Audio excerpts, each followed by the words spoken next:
Ladies and gentlemen, Uniquely Unqualified Podcast, episode number 8. Today is Monday, March 9th, 2026. Not a whole heck of a lot happened over the weekend. We do have a few things to go over. I'm going to go over some stuff with Iran, Department of Homeland Security. A couple things happened here on the home front, and some goofy shit that Ben Shapiro's pulling. I'm sure everybody already knows what that's going to be about. Get a couple things out of the way. One, please like and subscribe. It helps me out tremendously as I build this channel. Even if you don't like the content, like and subscribe anyway. We'll go to the bottom of your algorithm, and the most you'll see of me is if I put up a new video. Number two, starting to get a head cold, so I will try to keep that as under wraps as possible. But I excuse the random cough or the sniffle. Anyway, so let's just jump right into it. Number one, Iran. So Iran has appointed their new supreme leader, Mojtaba Khamenei. He is a son of Khamenei that was killed. His whole family was killed in that week of strikes where the U.S. and Israel were joining forces and striking Iran.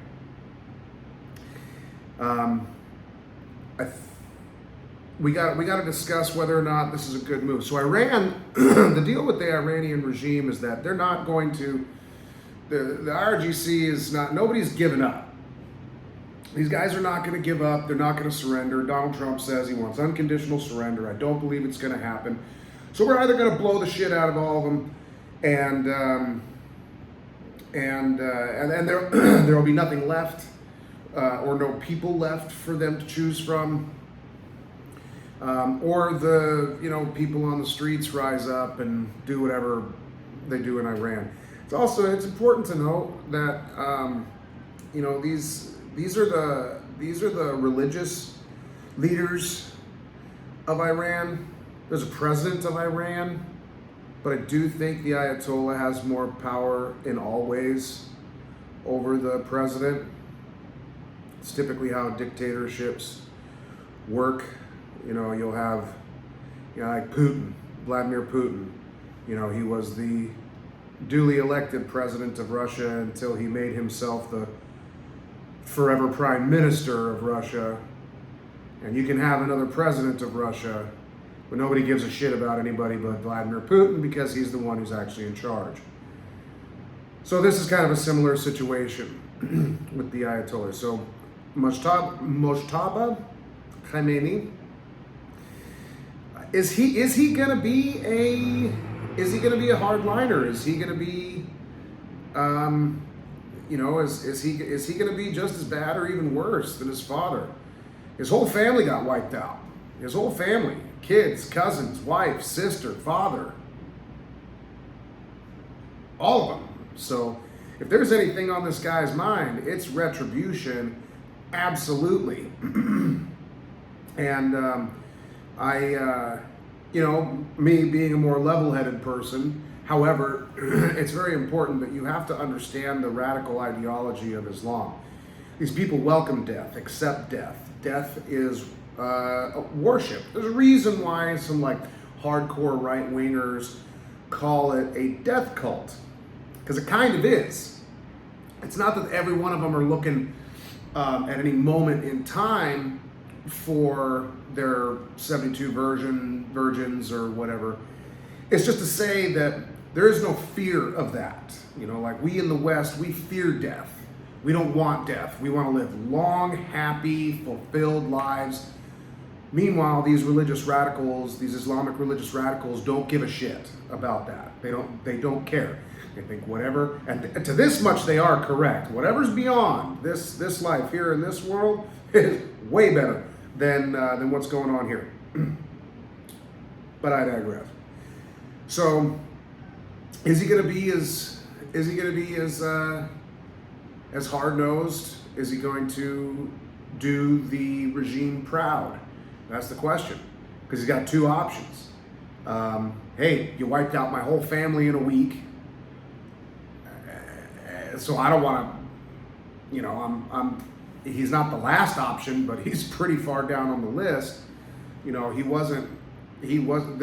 Iran had pushed specific people to replace the Ayatollah, and the U.S. just found them and bombed them all this last week.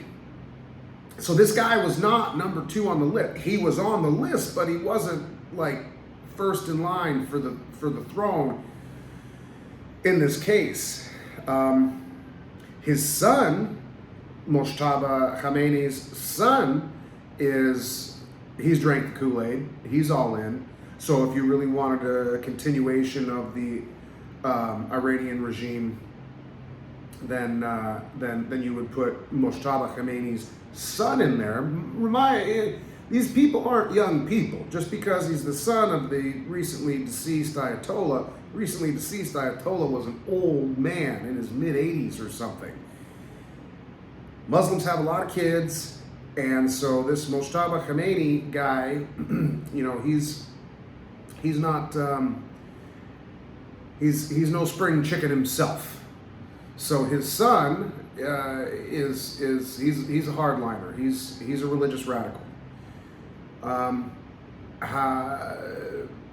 Fun to note, Mojtaba Khamenei not only lost damn near his whole family over the U.S. and Israel strikes last week, but he himself is reportedly injured in some way from a U.S./Israeli strike. Now, we haven't heard much from him since his appointment, but I would like to note this very interestingly. This isn't special of these folks, these leaders because there is a whole other world on the other side of this sphere. We've got an Eastern Hemisphere and a Western Hemisphere, and so in that Western Hemisphere you have billionaires and zillionaires and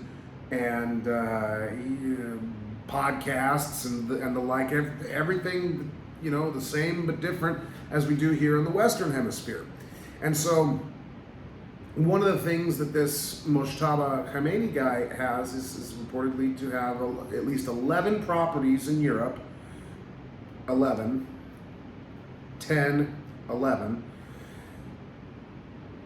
I think one of them is in North London. He would be he'd be like Simon Cowell's neighbor over there on Billionaires Row or whatever they call it up there in North London. So the question would be, is he willing to fight the West where he owns property and business interests? And we're going to find out. Otherwise, he's going to get a bomb up his cornhole too. So I don't think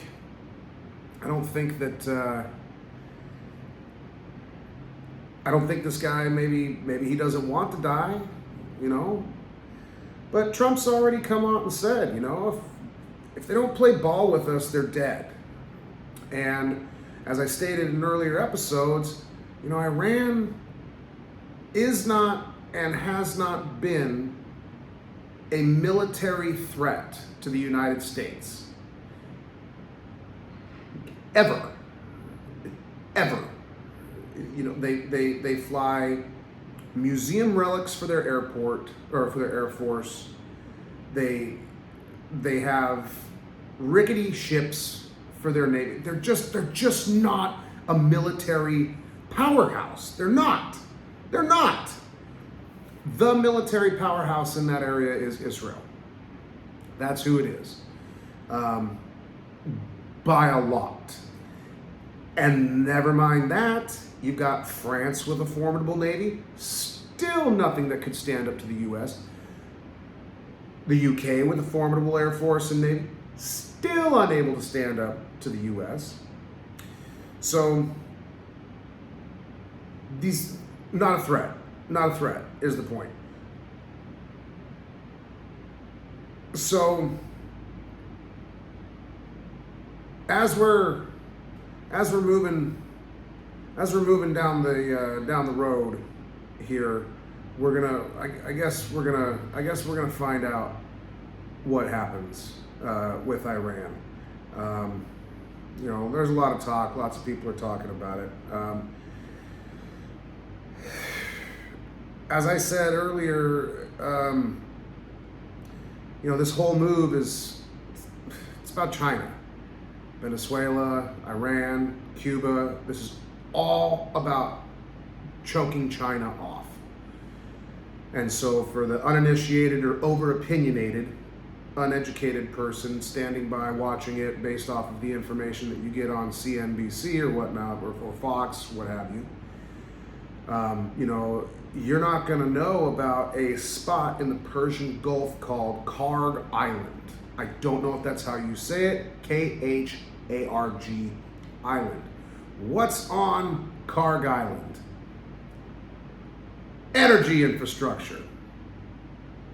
It is a stopping point for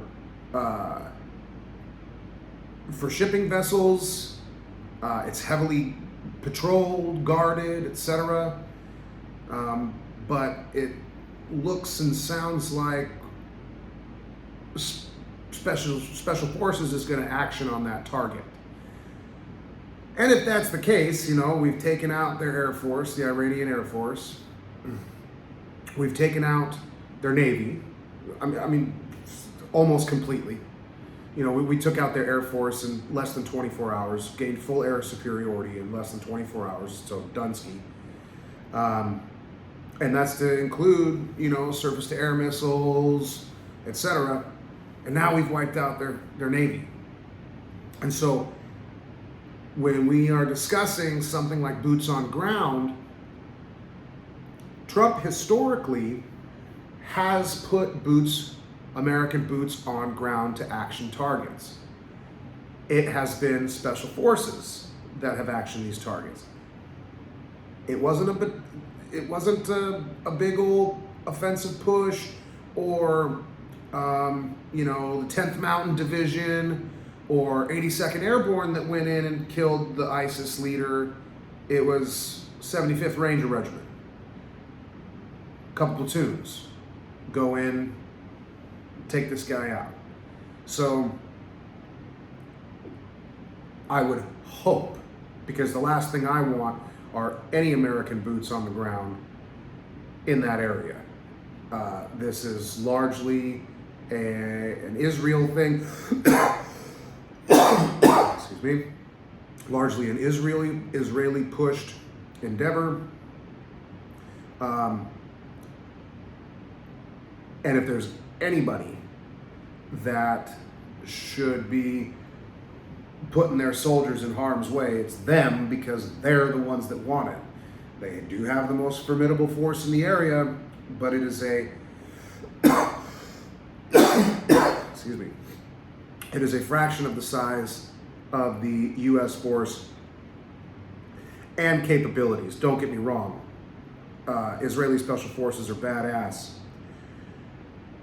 And there's cross-training that goes between the U.S. and the U.K. and Israel and Europe, European countries, NATO countries, where we'll train forces together. But Israeli special forces,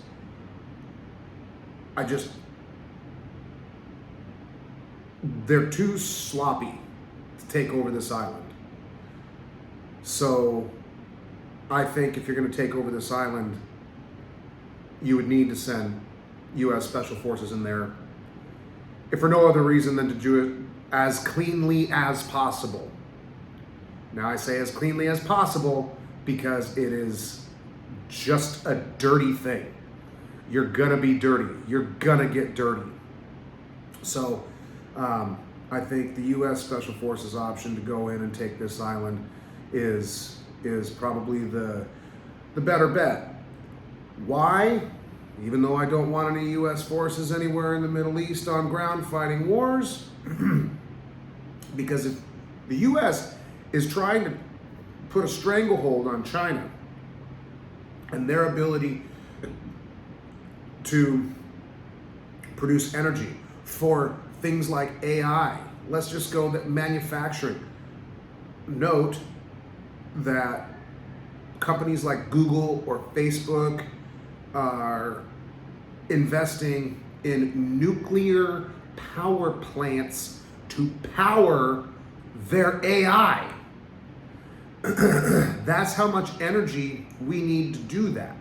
China has some badass cars and some great tech, and their AI is reportedly not as good as the AI models coming out of the West.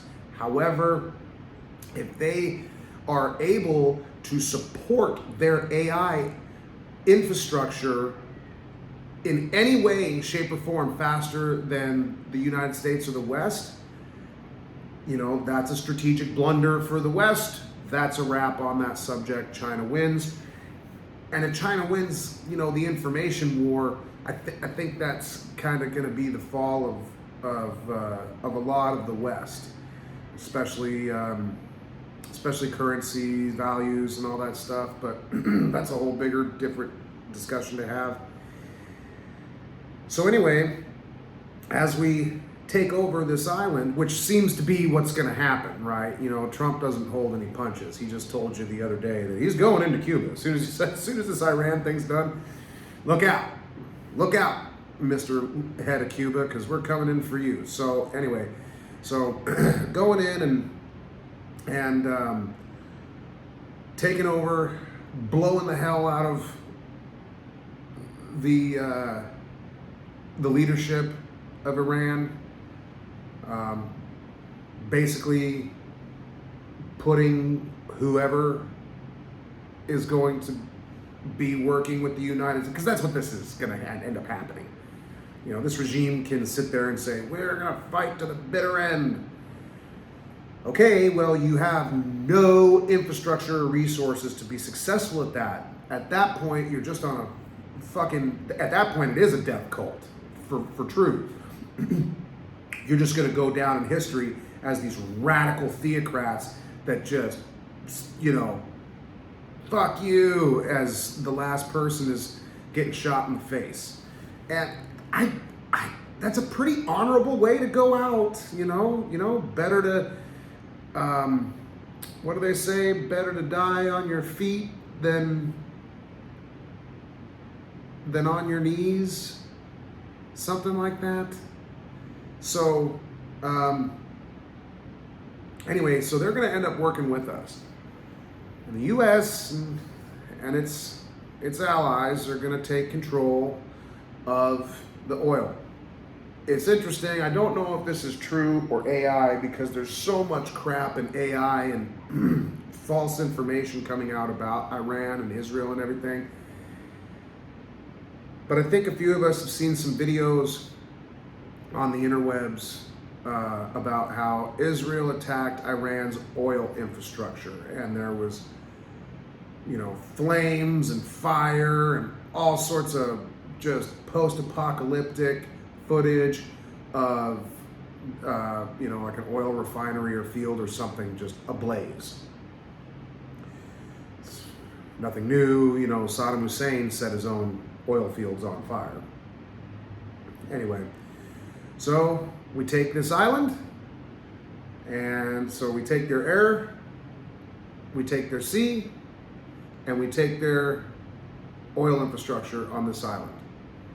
And that would essentially, no matter who's in charge or no matter what fist they're shaking towards America, they've lost.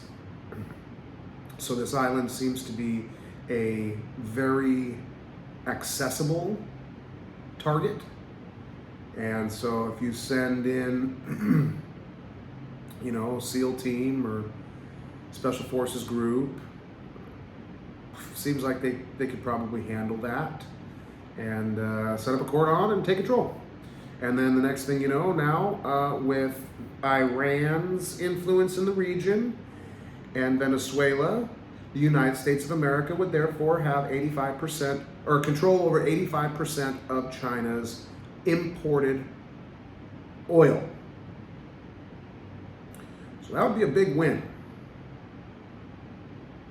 if it happens that way. I think that the pessimists among us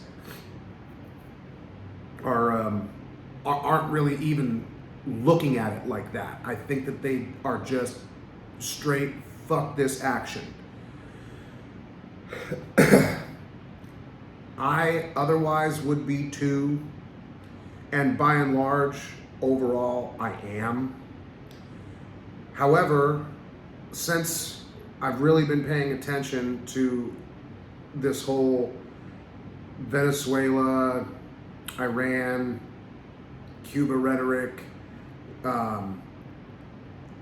it's just very clear that this is about putting a stranglehold on Chinese energy imports in order to stifle their economic and technological growth, because they are running abreast of us in a race where the US might be out of our second wind and China is just now getting their second wind, meaning that they're going to win the race. And you don't want them to win the race if you want the United States of America to remain the country of power on the planet. It's not like we do a good job. I'm just saying it's our dollar that oil is traded on. It's our stock market that makes the most money for investors all over the world. And so if you want your shit in America to stay good shit, then this kind of has to happen, not necessarily in this way, but it kind of has to happen. So, but one disturbing thing is, because as I've said, this is also like an Israeli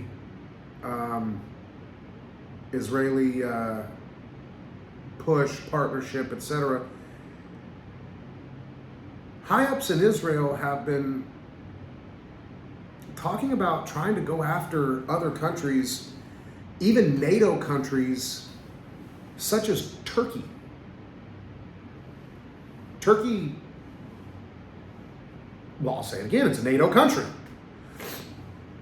So now, now Israel is, this is probably like the censorship thing or the transgender argument.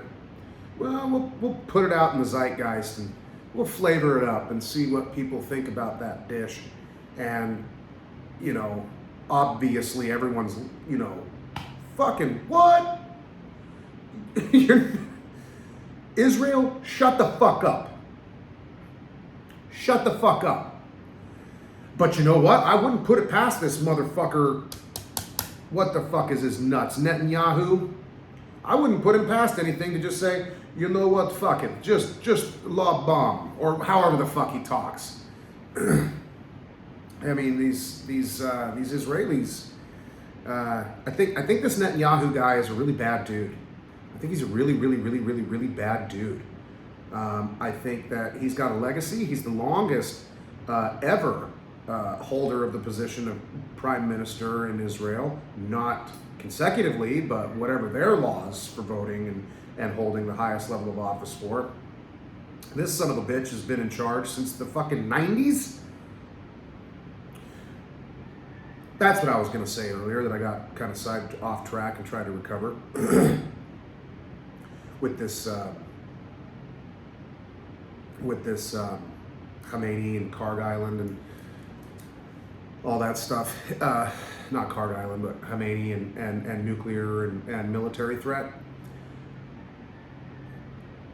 I don't think it matters to go looking back any further than whenever Netanyahu started saying, Iran is 2 weeks away from a nuclear bomb.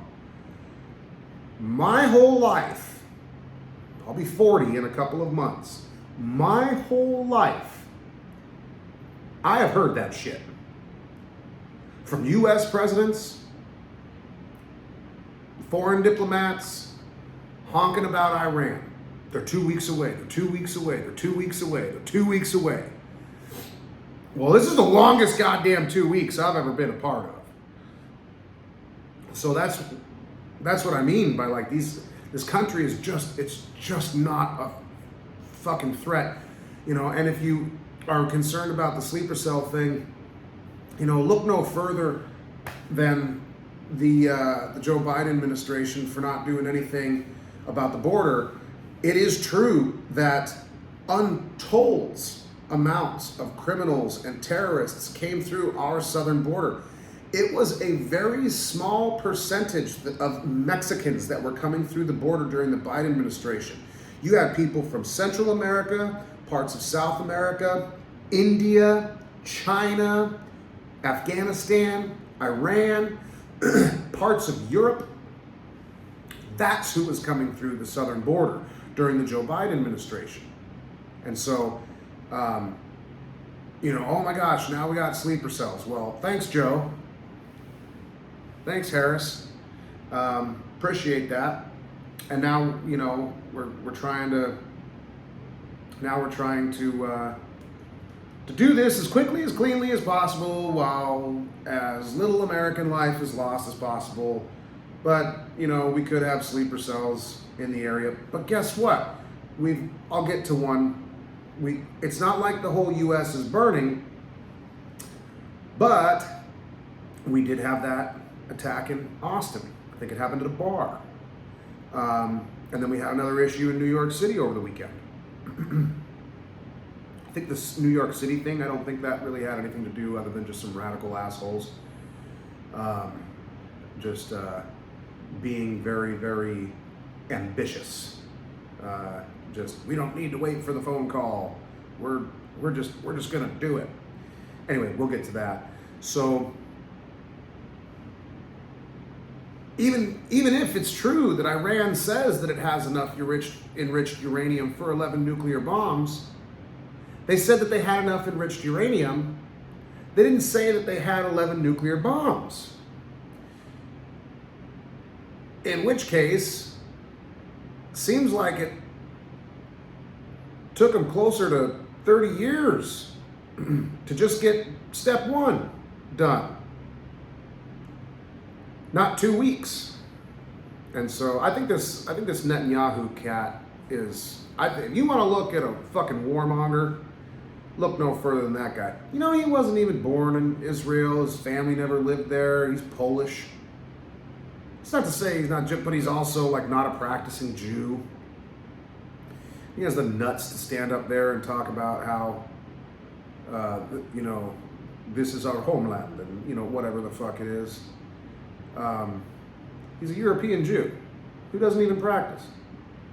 But he's the most powerful guy over there. So, he's a problem. And I think that people like him are willing to just watch the world burn for their own gain and satisfaction. You know, I have this idea in my head and God damn it, I'm right and nobody's gonna tell me otherwise. I've got people in my family like that. Meanwhile, they're lying to themselves and everybody else around them, because Iran has not been 2 weeks away from a goddamn thing. They haven't been days away, they haven't been weeks away. This has all been propaganda, it's all been a sham, and everybody that listens to it and thinks that it's true is a damn fool. And, you know, I kind of think it's funny that all of the legacy media, NBC, all the way to Fox, they are all beating that same drum. You know, this is good for America. War, we fucking love war, baby. Yeah, baby, we love war. Anyway, that's I don't want to get too riled up because, again, I'm not feeling too hot. So let's move on to the Department of Homeland Security, which I want to laugh at so bad.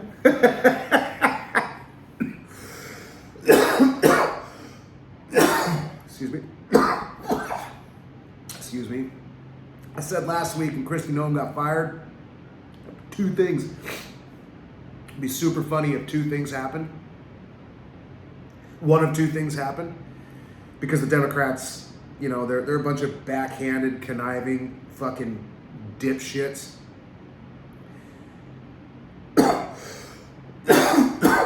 Kristi Noem gets fired, and they say, you know, Nino Nino Boo Boo, we tricked you, who, and we're not going to give you anything for funding. And damn it. So after that move, you do one of two things. You either put Kristi Noem right back in her position, or put somebody even more aligned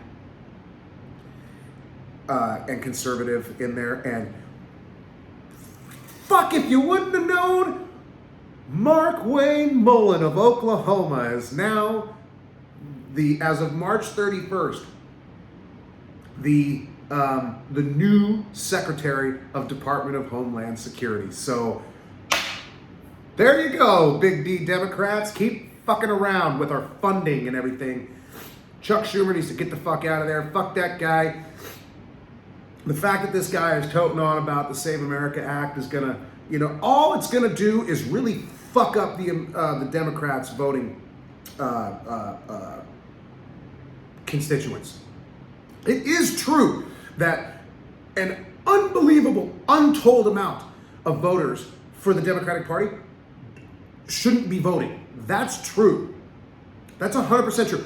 I'm not going to sit here and tell you what percentage. I don't know. I think that would be very difficult. But there's at least up to, and Chuck Schumer said it, up to 20 million people. This is a country of 330 to 350 million people. 20 million people would be stricken from the voting polls. Good. They're not supposed to be there anyways. You can't have people that have been dead for 5 years voting twice, because that's fucking happened too. And you can't have, you can't have illegal Somalis voting for a fucking thing. You can't have illegal Hispanics voting for a fucking thing. You can't have illegal Europeans voting for a fucking thing. This ain't their fucking country. But they vote because they get on welfare, and that's a big time, more liberal Democrat push. And the way that the Democrat Party, they're not even Democrats anymore. Trump is a fucking Democrat. Laugh at me all you want. Trump was a lifelong goddamn New York Democrat for his entire life. He was a Democrat in 2015 when he was debating Hillary Clinton. The only reason why he switched over to the Republican Party is because the Democratic Party ousted him, a better candidate, so that they could take Hillary Clinton. But everybody said, but Trump said, hey man, I think y'all just fucked up. So now I'm going to be a Republican, run on my shit for the Republican Party, and bippity boppity boop, he won the fucking 2016 election. The problem is that Trump, those folks aren't Democrats. They're fucking socialists. They're Marxists. They're communist sympathizers. They're not Democrats. However, since the time of political comedy came around, we've always viewed the Democrats as jackasses. And they wave that jackass flag proud. We're fucking jackasses. Woo, yeah. So, anyway, Mark Wayne fucking Mullin, Mr. MMA himself, is the guy that was gonna start a fucking fist fight in a Senate hearing a couple years ago. I think that's hilarious. Anyway, so That's why I say I don't say it as a neener boo boo to the Democrats like that. From me to them, I mean it as a collective from the Trump administration. You want to talk about fuck around and find out? Well, here you go, foo. You know, this is why everybody that loves Trump fucking loves Trump, because he does shit like this. And not only is it fucking hilarious, but it tends to win like every time. I think the best thing to do for these Democrats is to just fucking, you know what? The jig is up. You know, people just don't, and they don't. We all know somebody that's very unpleasant to talk to, and it's always a goddamn liberal that wants to sit there and say in a conversation, you know, I don't want to get political here. It's always them. And you know, anybody with funny colored hair or that starts a conversation or starts a topic of discussion with, I don't want to get political, I bet you I can accurately guess what side of the fence you're on, and that's just a lack of intelligence on their part, man. It's like you got no nuance. You know, I've got boomer friends that just can't get off of the fucking anti-Trump dick. They just can't. It's sad because they're uninitiated. They're over-opinionated, undereducated, and they'll just sit there and say, look, dude, I don't think this Iran thing is good. Chris does not think this Iran thing is good. However, I also understand the play. This Iran thing can go one of two ways: very, very bad, or really, really good. Really fucking good. And if it goes really fucking good, look, we don't want to just go randomly blowing the shit out of other countries. We don't want to do that. However, when you have the influence of a powerful country with billions of people and a purchaser of your debt threatening your economy, and their financial and economic allies aren't budging, and it's literally life or death. Has anybody ever been in a fucking fist fight or a gunfight? What's it gonna be? You or them? You just gonna roll over and take it? Or are you gonna fight? And sometimes, in order to save your life, you gotta grab a fucking bat or a knife or a gun. And you gotta do fucking work. And that's what this Iran thing is about. That's what this Venezuela thing is about. It's not about Orange Man bad. It's not about Orange Man warmonger. It's not about Miriam Adelson owns Trump. Israel bad. It's not, I mean, Israel bad, yes. But I'm not saying like that's just not the bigger fucking picture. That's not what's going on here. And so when you talk to somebody like a super liberal boomer friend that I have, who looks no further than the fact that, oh, we bombed them. Bad. Well, he doesn't know anything. Sorry, I'm already giving it away. They don't know anything about economy, really, which is surprising to me because they're actually quite an independently wealthy business owner.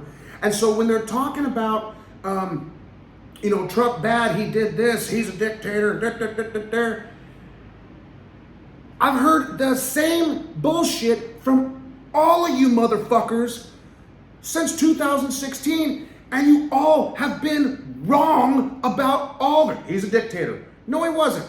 The BBC chopped up the speeches that he gave. The reason why he's suing these people and getting money isn't because he's going after his political enemies. It's because they did an illegal disservice. It's called slander. You can fucking do it. You've got somebody at work or your fucking neighbor or something like that. Sorry for all the F-bombs, but this shit just like we have got as an American, if we are smart, if we are the greatest nation on this planet, we can at least come together to understand the bigger picture. The devil is in the details, but we also have to understand the bigger picture. And if negotiation is no longer on the table, but we must achieve the goal, then we gotta go to the contingency plan. And the contingency plan, most of the time, involves bombs. So when I'm talking to my friend, and they just want to rail on Trump,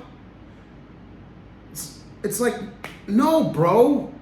This is literally a move to grab China by the fucking balls so your business and your retirement means something financially for you and the rest of your life and your children and their children. Otherwise, the whole goddamn thing collapses.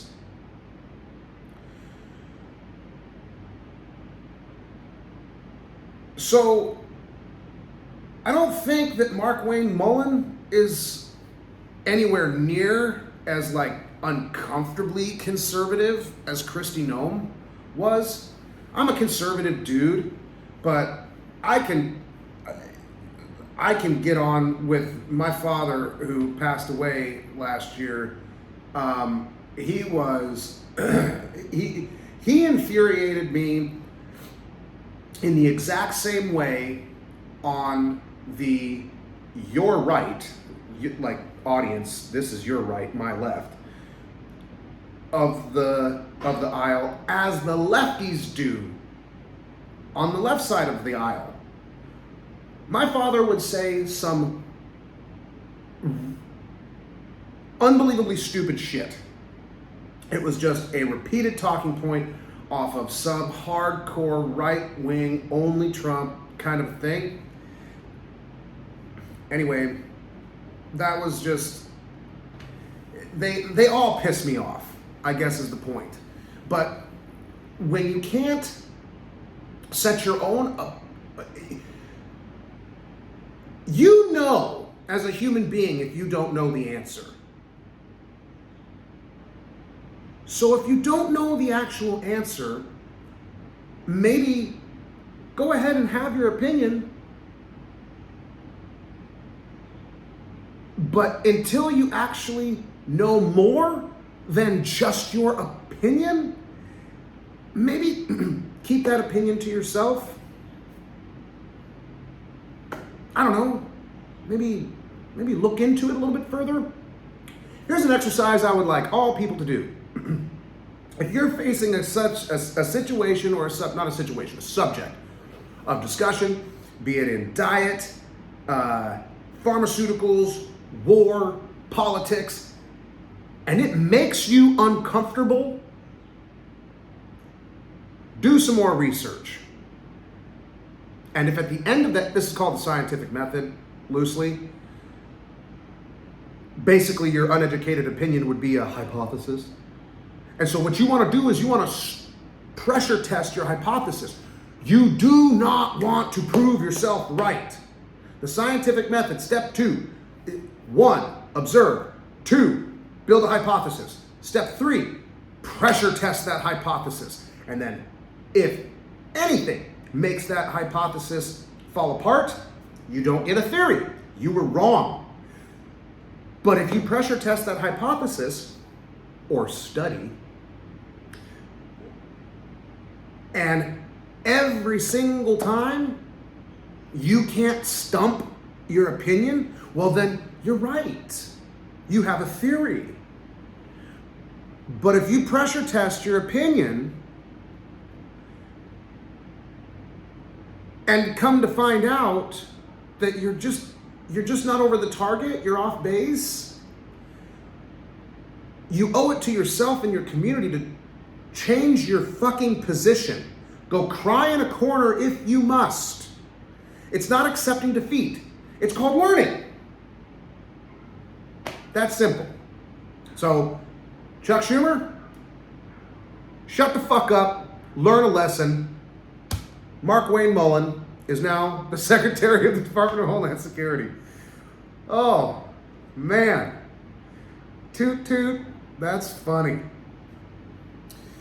Another little thing on the home front that I had mentioned, New York City had a couple of young Muslims throw improvised explosive devices into I think it was a protest or whatever it was.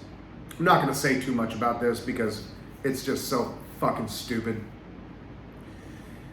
So, I don't even know what the protest was.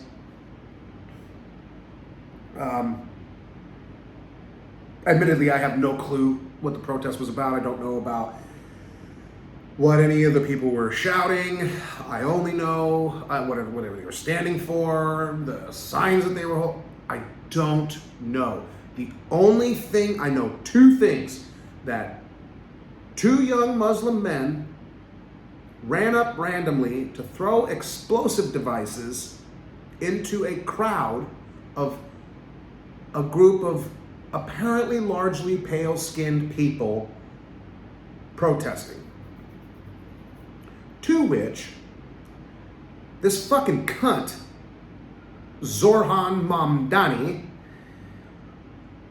he's a Muslim. He's a Muslim Marxist. He's like, this guy is a sympathizer. He really is. Like, this isn't right-wing talking points. This guy is bad news for America. Side note, I don't think that if you're foreign born, can't run for office.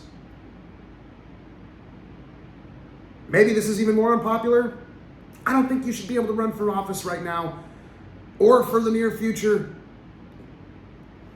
if you're Muslim, because you get kind of one or two things. You get the ones that you run into in Boise, Idaho, where they own businesses, manufacturing facilities, incredible restaurants. The least productive of them have their own taxi companies. Like, they're productive folks. Like, I can get behind, a group of people that get into a community in the cold north and greatly add to the society, the culture, unbelievable food in Boise, Idaho. It's great. You can get anything from the best damn burger to an incredible lamb biryani to Afghan food, Iraqi food, Afghan kebab. You can get African food. We got some goat dishes made by African Muslims in a couple different restaurants in Boise that will knock your socks off, and it's so good for you. They flavor their rice with honey. There's no artificial shit, and it's amazing. So I'm not saying that Muslims can't be a part of our community. However, what I am saying is the foundation of what they believe in as a religion, like Christians, we live with Christian values. Islam lives with Islamic values, and Islamic values are inherently the antithesis to everything that the West or America literally stands for. And so I understand that there is a group of Muslims in the area. They are being properly represented because if they are doing everything correctly and legally, they are here legally, they can have bank accounts and LLCs and EINs and employees. But they don't need to run for office. Ilhan Omar, Rashida Tlaib, and now motherfucking Zorhan Mamdani sitting there telling you, talking out of both sides of his mouth, I believe in freedom of speech, and even though I think that the reason or what they're protesting is abhorrent, I'm paraphrasing, this is not a direct quote, he thinks it's abhorrent, he still agrees with their ability to stand there and peacefully protest. However, instead of being honest with himself, his constituency, the people that were potentially harmed, the two young men that were caught, that is an act of radical Islam, not a result of unmitigated white bigotry. But Zorhan Mamdani wants to stand there and say, well, I agree with your right to protest peacefully, but it's bigoted, and so Muslims are gonna attack you. Hey, fuck you, guy. This is fucking America, you piece of shit. Ain't nobody supposed to be attacked during a fucking protest. What the fuck would have happened if some, right-wing dude, some military guy that's just sick of this shit, just would have gone up to some Black Lives Matter protest or anything going on in Seattle or Portland or Minnesota and just started fucking picking rioters and protesters off. Just went around and just, fuck you, boop, boop, boop, boop, boop. I mean, that would be the decimation of what it would be considered to be a conservative. But guess what, folks? We don't do shit like that by and large. But you crazy, emotional, motherfucking liberals do. You do. And then you defend it when it happens. And us conservatives are so goddamn nice that we just say, whatever, man, it's New York. I got my fucking farm or my family or my job or my business over here in Tennessee. I don't know what you want me to do about it. He's an idiot. We got I don't know what we can do, but we got to do something, and I think the answer is don't even allow for these kind of people to be electable, in my opinion. That's all I'm going to say about that. Second thing, I was on the phone yesterday with my southern U.S. border correspondent. Although goodness, I'm so sorry.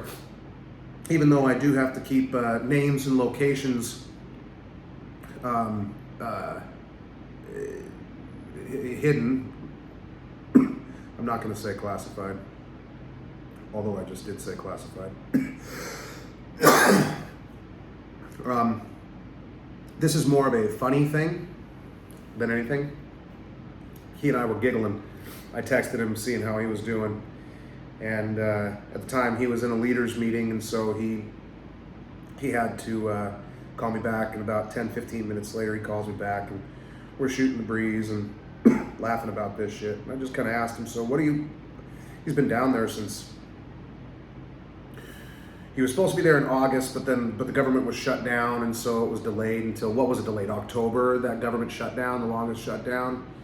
So I think he finally found himself at the southern border in October, somewhere around that time frame, and they're just kind of in assistance to Customs and Border Protection, and he explains that there's virtually nothing to do, but with every goddamn organization, we gotta show them some number. It's like, well, no, you don't. All quiet on the Western Front, sir. Hold steadfast, young soldier. That's all you can fucking do. What do you want? You want to hold up an ice cream cone for somebody to come and be like, hey, I got you a fucking ice cream cone. Come over here so I can, nab you for a statistic. For God, Jesus, people. So anyway, I guess that he's, since you can't do that, they had to they had to adjust some tactics where basically they kind of want to have a physical presence out in the field on the border. And basically what that would do, anybody trying to come to this section of the border where it's otherwise weakened, where there could be illegal passage, it would deter that person coming up because you got forces right here, the walls right here, and then people trying to come up right here. Well, they're going to see these Humvees and MATVs and etc., whatever the hell they're using down there, and they're going to go, oh shit, we got to go either east or west because we ain't going south. And basically what that would do is funnel them into another weak point where Customs and Border Protection would be where they could pick these people up. Well, one thing that my buddy was telling me is that, there's still to this day huge gaps in this wall, huge gaps. I knew that there were gaps in the wall at like Native American reservation land where the U.S. government can't do anything there. And so you could build whatever Great Wall of America that you want, but there's just sections that will remain open forever. And one of those sections would be native land, and the other section would be private land that shares the U.S. borderline. And that's where it's funny. Because I guess his company has been trying to work with these multi-generational Mexican landowners that live on the north side of the border, who are super duper freedom loving landowners, and their Mexican families have been on that land since the dawn of time, and so they are themselves American citizens, but they will not work with the United States government, Customs and Border Protection, or the military for anything, apparently, to allow either U.S. forces to occupy a small section in their backyard, right at the fence, but just on your side of the fence, but just next to the fence, but in your yard, or let us put up a wall. Well, that wall is going to take up, it's not a little wall, man. You ever gone to the big old wall down at the border? Like, that's like a huge footing that they have to put in.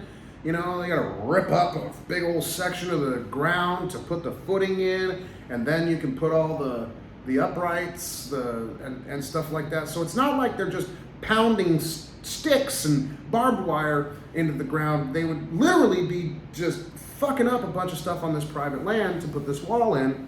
And so these generational Hispanic farmers that border the southern border of the U.S. have basically stifled the efforts of many military units. But in this area where my friend's company is in control of that AO, he's having to deal with it, and he was in a leaders meeting yesterday because they were discussing this exactly about, well, what do we do?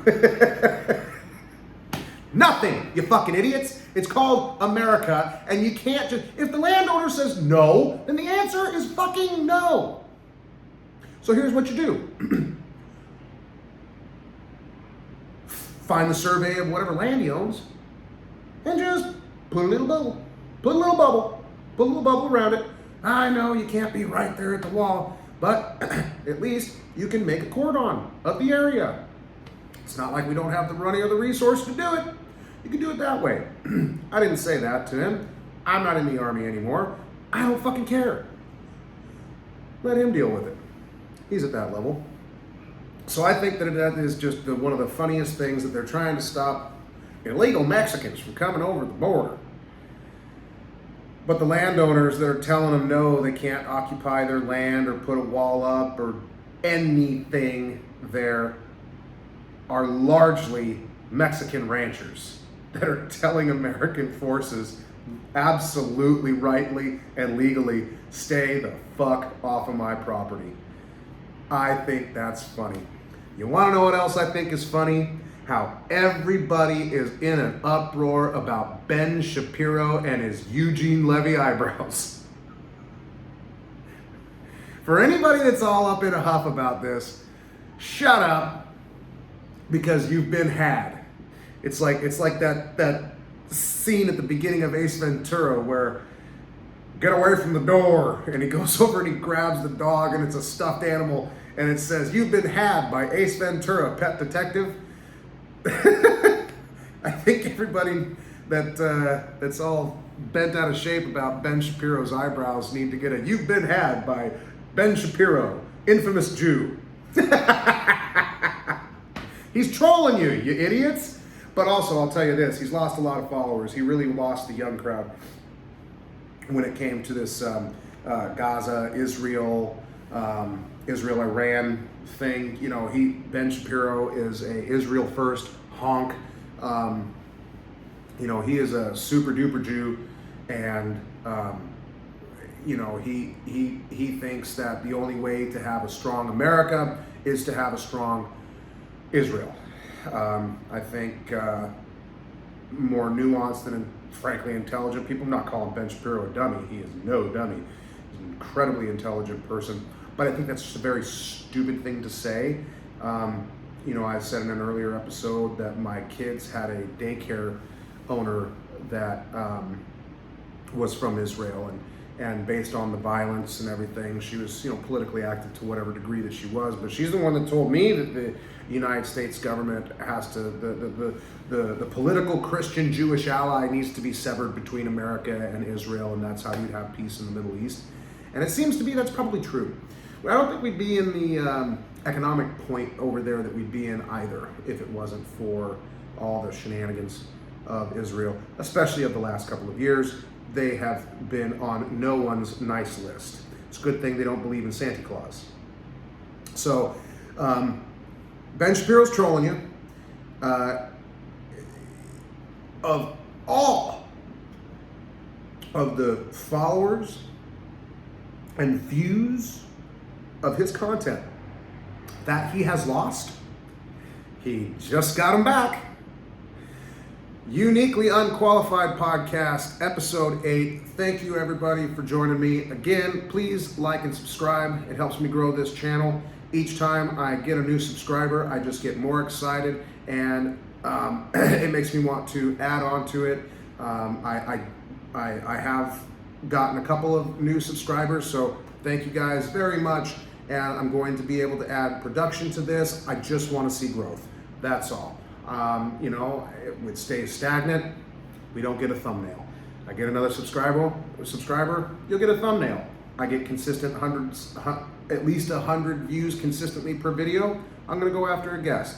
We're gonna take this thing in stages to hopefully build it better. But the next thing that's coming is going to be, we're gonna do a clips channel, and I'm gonna get little thumbnails and stuff up so you don't just see some retarded face of mine on the thumbnail on YouTube. So we'll be working towards that. So like and subscribe, and even if the content ain't for you, please like and subscribe anyway. We'll fall to the bottom of your algorithm because you're not going to watch it, and most you'll see of it is just a new little picture of my face doing something stupid. So until then, Uniquely Unqualified Podcast. Everybody have a great day, and we'll come to you on Wednesday with hopefully, there's going to be nothing short to talk about. Have a great night.